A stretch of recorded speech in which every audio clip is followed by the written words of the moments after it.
Welcome to the Astro Psyche. This is your weekly astrology forecast for September 16th through the 22nd.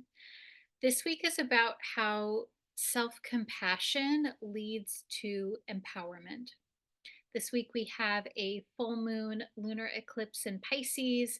Mercury is making several aspects, Venus is changing signs, and we have the equinox, the sun moving into the sign of Libra. So, a lot to talk about this week.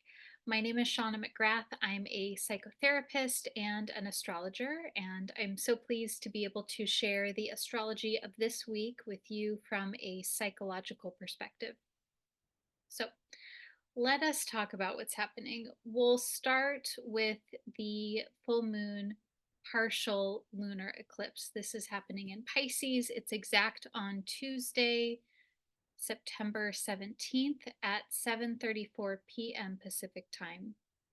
And so this begins the experience of eclipse season. We typically have eclipses about 6 months apart.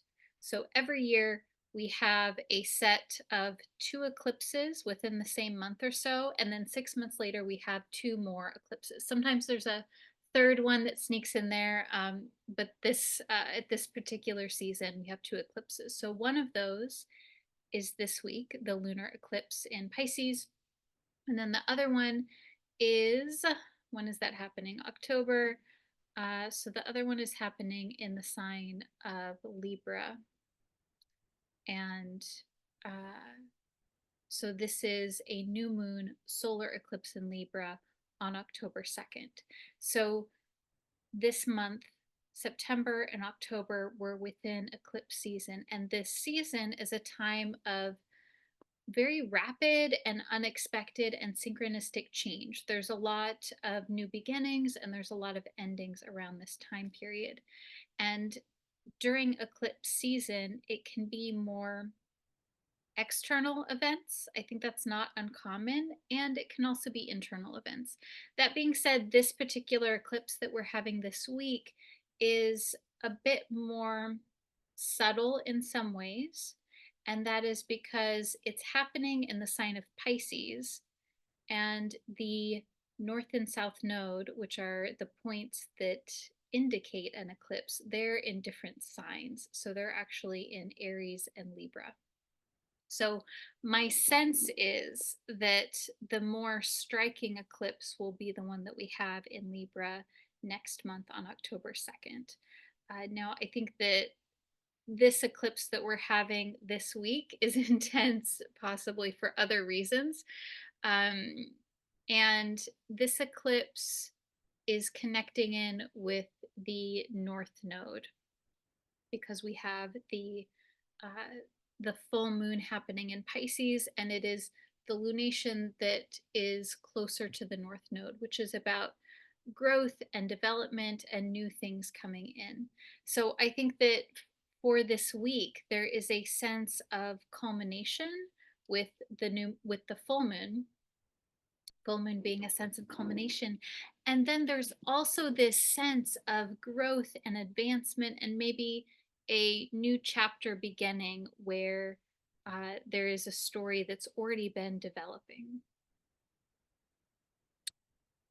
Now, a full moon in Pisces is inherently about a culmination of events or situations around Pisces themes, which are humanitarian issues, connecting in with compassion and looking at humanity as so important, and this interconnection around all of us and how we can do something very small in our lives now and that can have an impact that we may not know about.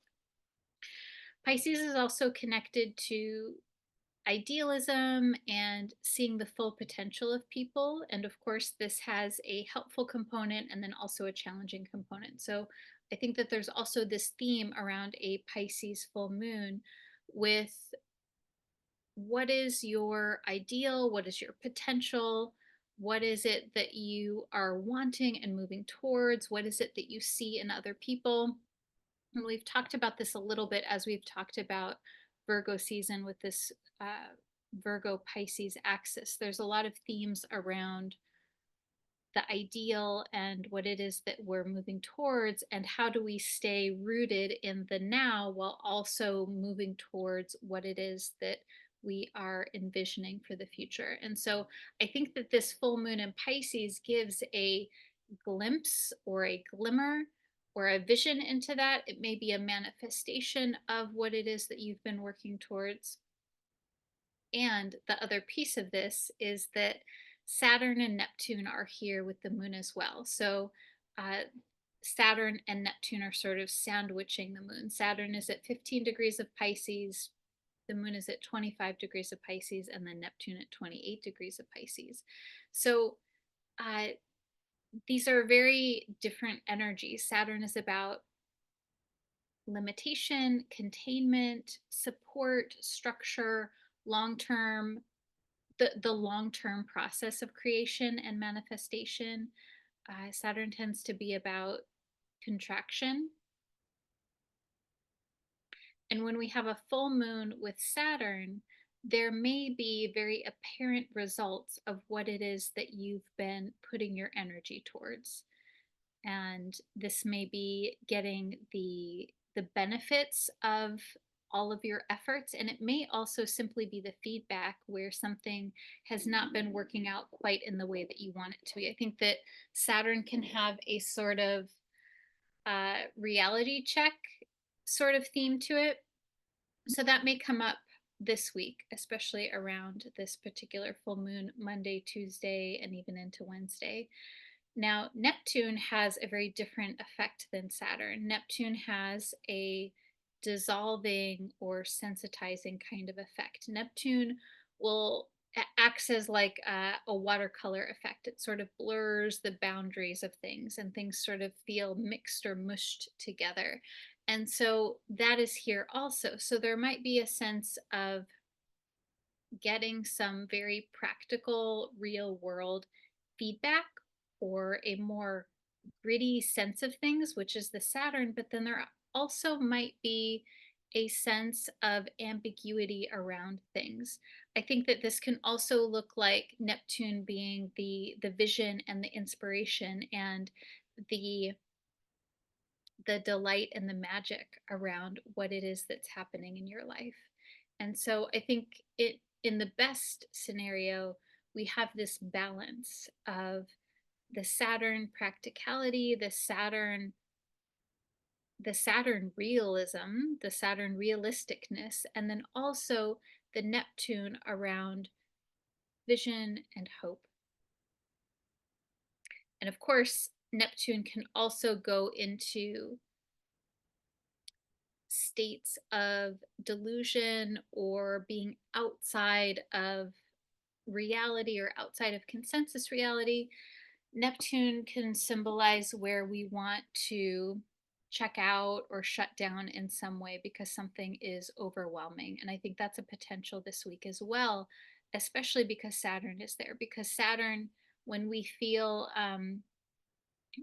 a Saturn transit, sometimes if the thing that we're experiencing in our lives is too much, or it feels like the choices are not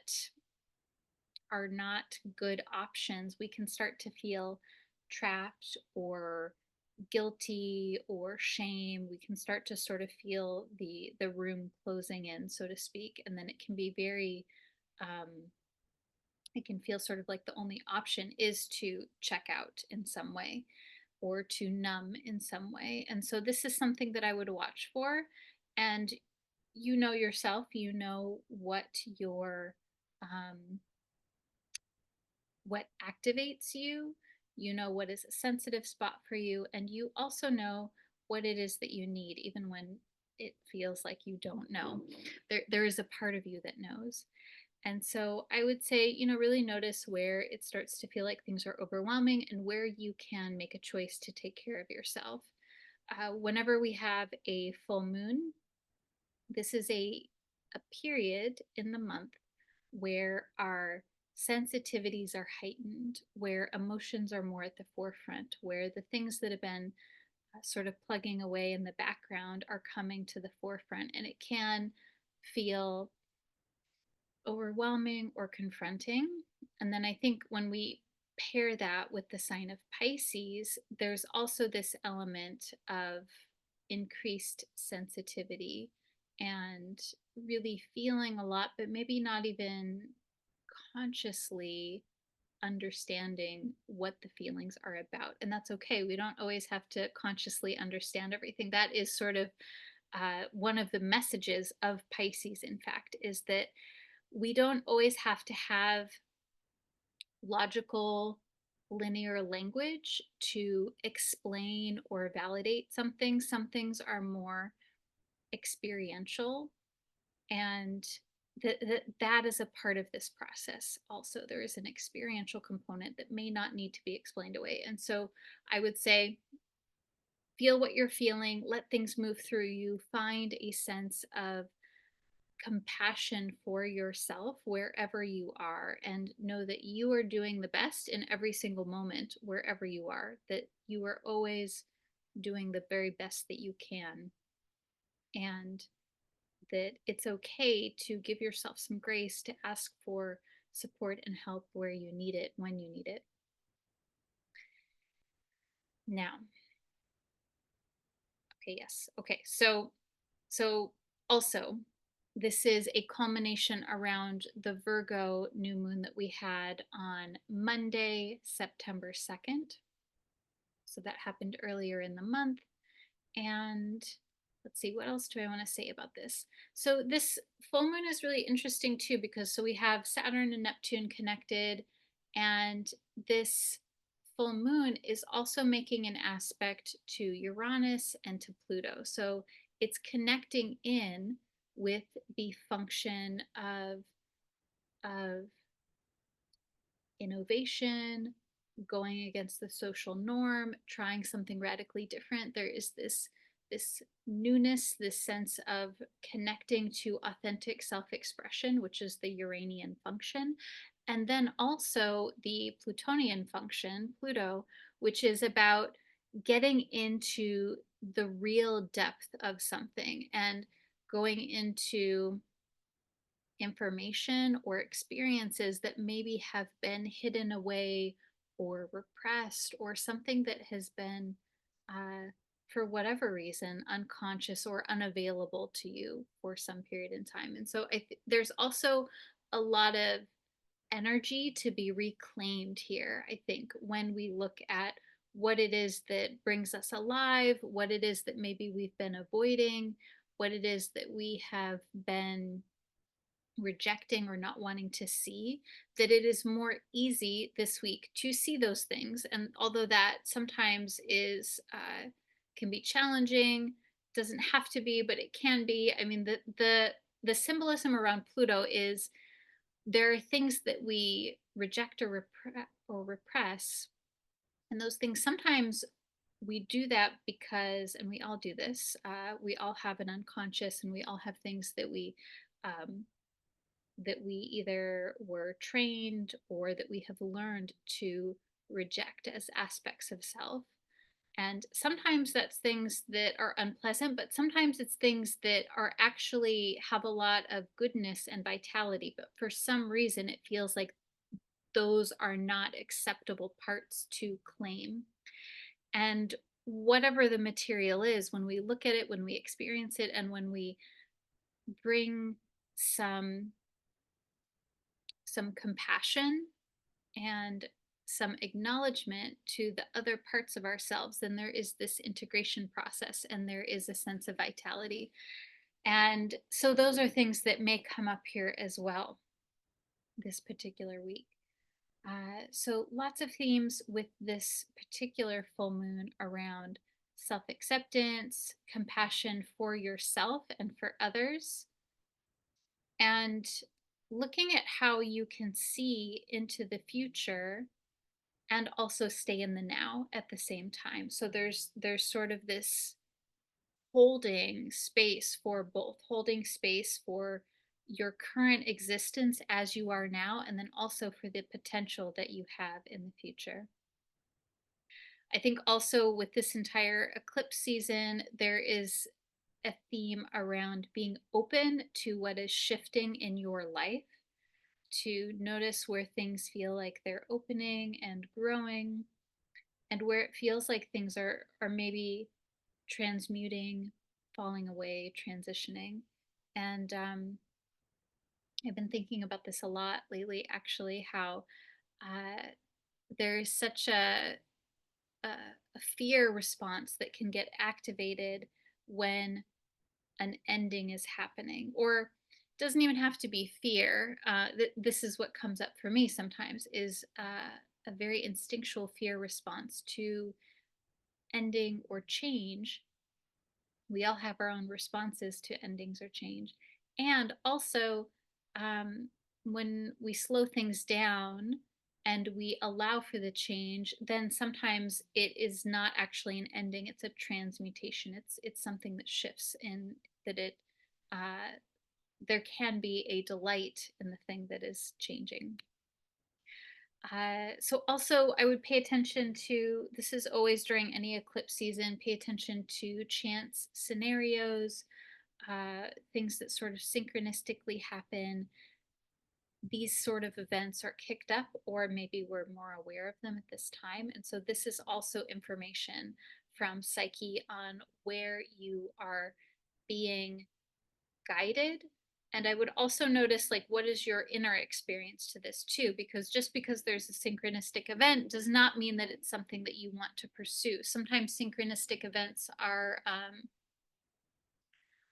prompting you to follow the breadcrumbs, but sometimes there is a protective function or caution or a warning or something like this. And so, of course, this is where you get to tune into yourself and to feel what feels true for you in the moment.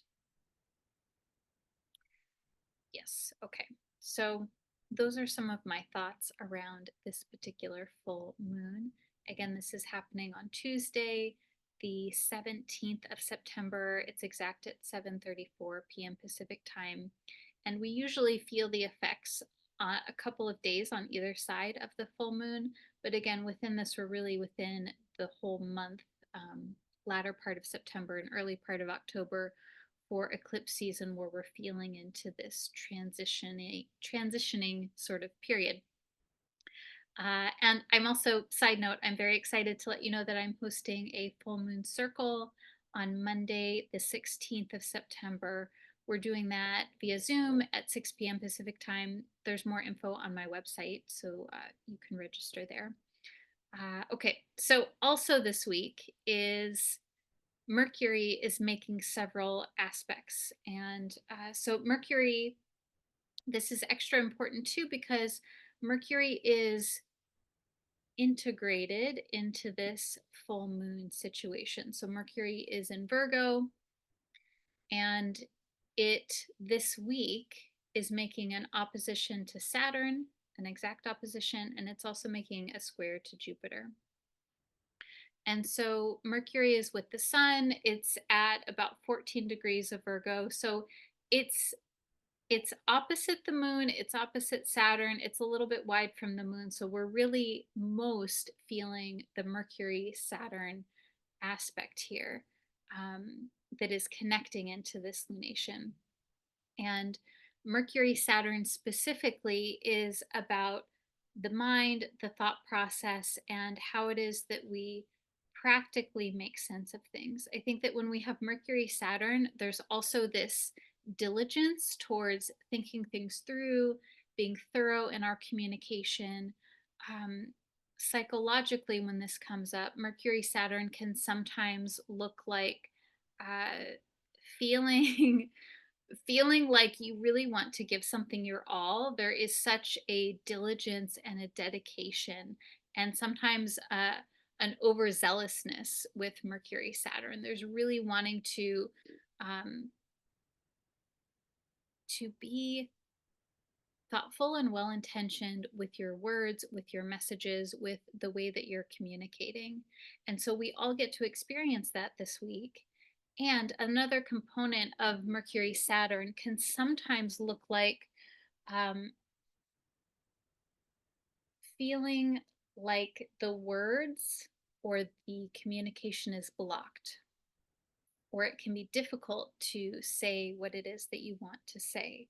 And so, folks who have Mercury Saturn in their birth chart, this is a part of their lifelong process of uh, saying what it is that they need to say and finding the confidence, the empowerment, and uh, feeling really sometimes good enough to say the thing. And so again, we all get just a little taste of that this week. And so I think also Mercury, Saturn, there can be sometimes, so Saturn sometimes can have a harsh element. I think, especially when we're talking about something like Mercury, that is more of a changeable, flexible sort of planet. And we're talking about Mercury in Virgo. So there is already a sense of wanting to be very precise and very intentional and very purposeful. And when Saturn comes in, there's sort of this, it can sort of feel like there is someone watching you or keeping track or this kind of thing. And so I would notice where it feels like you are, like you're wanting so much to get the right message across that the message doesn't actually exit from from your throat, from your voice, from your tongue. uh, and what might be going on there? what are the what are the fears? What are the judgments? what are the uh, what are the restrictions that are being placed either externally or internally? uh, and also, Mercury is making a square to Jupiter. So Mercury really, when we look at this at the big picture, Mercury is activating the Jupiter Saturn square that we're experiencing all year. And so Jupiter wants to expand and grow. Mercury, connected to Jupiter, wants to share all of the things and wants to do so in a very big picture sort of way. So I think this piece of the astrology this week is about cultivating flexibility and resilience. It's about expansion and contraction and finding a way to say what you need to say in a way that is focused, Saturn, but then also expansive, spontaneous, and uh, feels like you're adding something to the conversation. Okay. And again, this is happening in the sky, and also it's so connected to this particular lunation. So I think that there's a lot that's happening here psychologically and emotionally, and um, there may be things that you're processing that are not necessarily linear or logical. Though of course I think that's happening because of Mercury Saturn being so linear and logical, but there's also a lot of stuff that's going on in the background, and you don't always have to have it all figured out or mapped out in your linear part of the brain.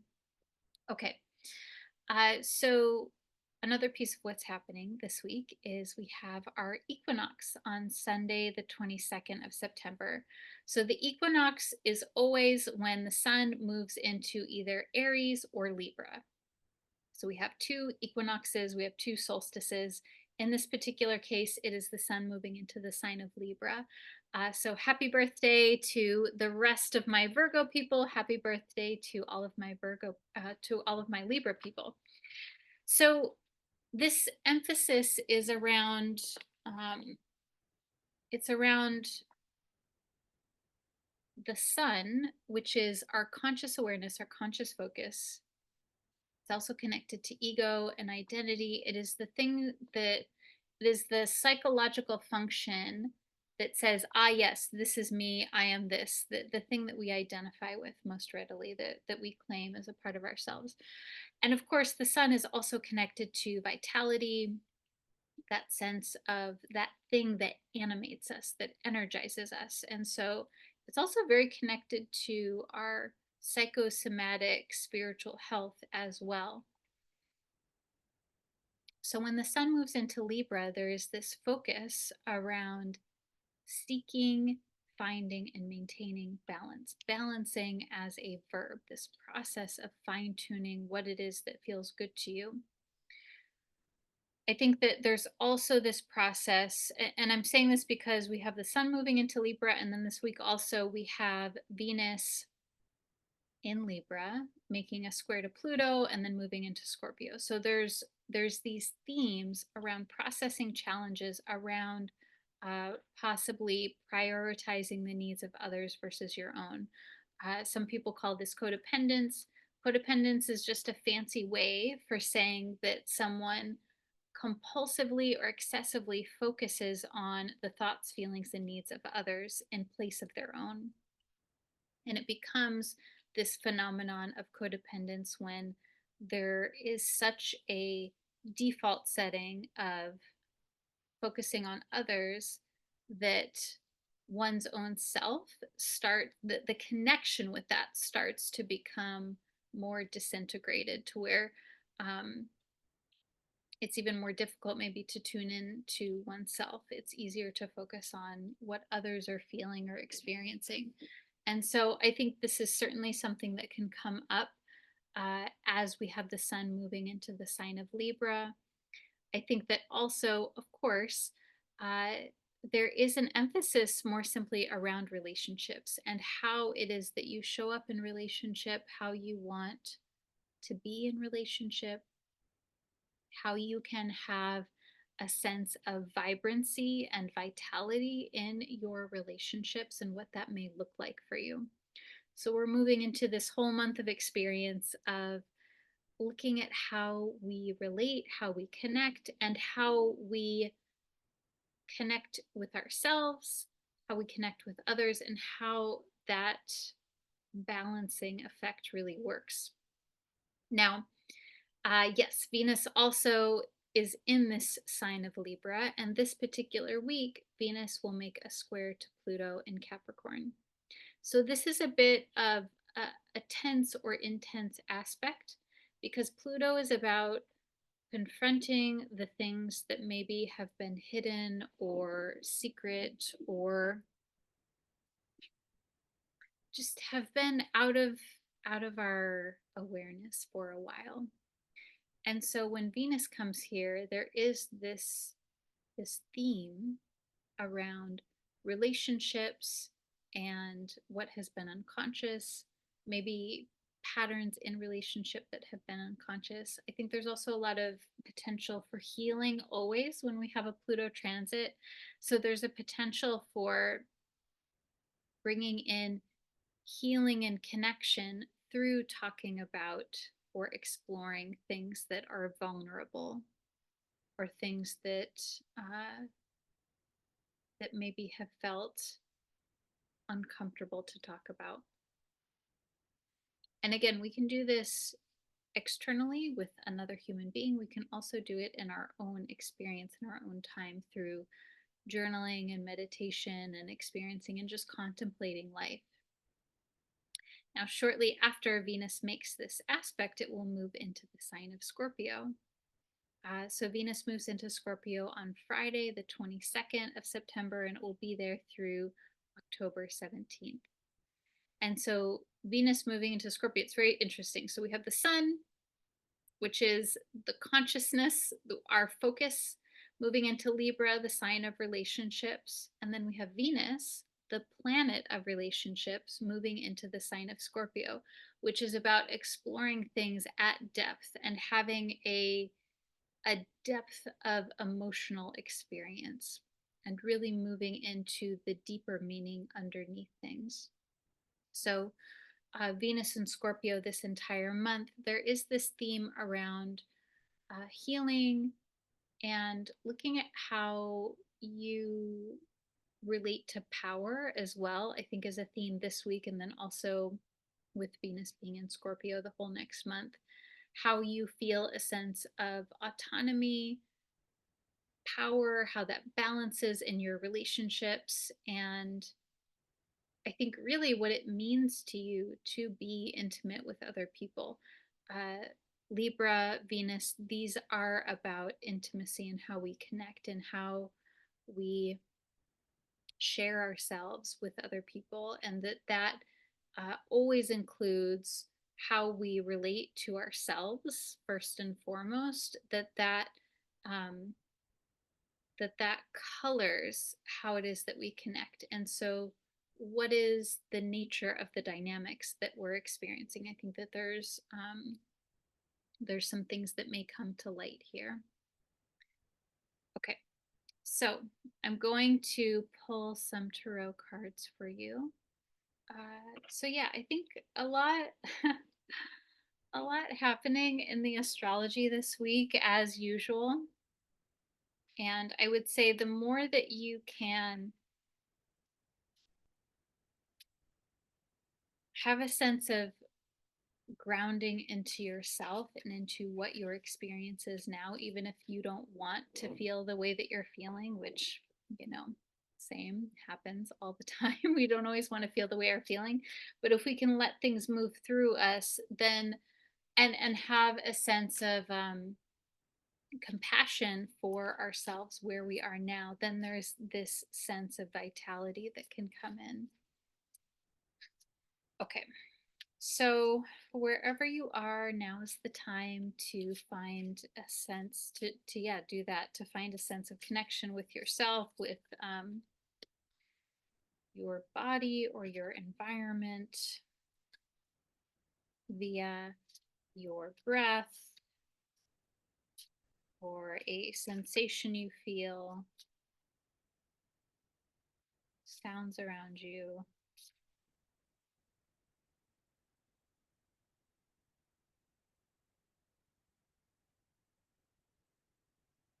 And finding a center point within yourself, or something that you can focus on that feels very anchoring. It might even be the heaviness of your body, it might be the connection to the heart.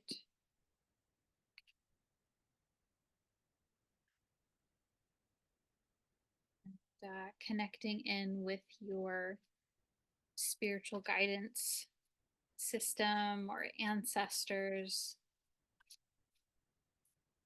connecting in with the divine in whichever way works for you, and asking that that presence is here with you now to speak to you.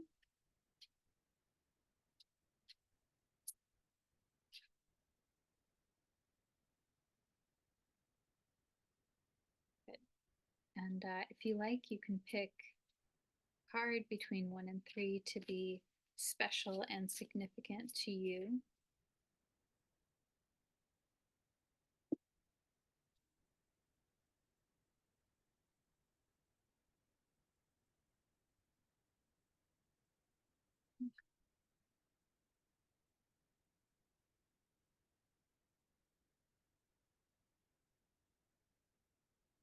So, first card is the Ace of Pentacles. So, aces are always a beginning. Aces are always about the initiation of something brand new. And it's like the very, very beginning. It's this little seedling.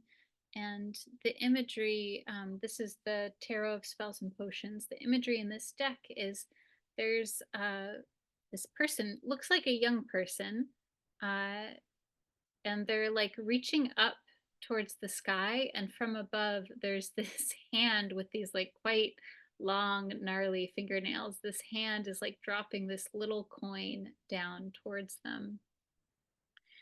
And as I'm looking at this, I'm really struck by the person is reaching and then the hand is giving. So uh there's this simultaneous coming together of the person here is they're moving towards and then the hand is moving towards, and this is really um, connecting me in with the theme of eclipses, where it's about there are things that are um, ending and beginning and happening, and life typically works with our participation. So the things that we do in our life have an effect. The things that we um, focus our energy on, the things that we uh, communicate, the things that we say yes to, the things that we say no to, the things that we um, focus on, all of our decisions have an impact. And there's something here that is beginning for you. There's something that you're receiving, and there's something that you are reaching towards. And it's something, with this being the Ace of Pentacles, there's something in the material world, there's something practical.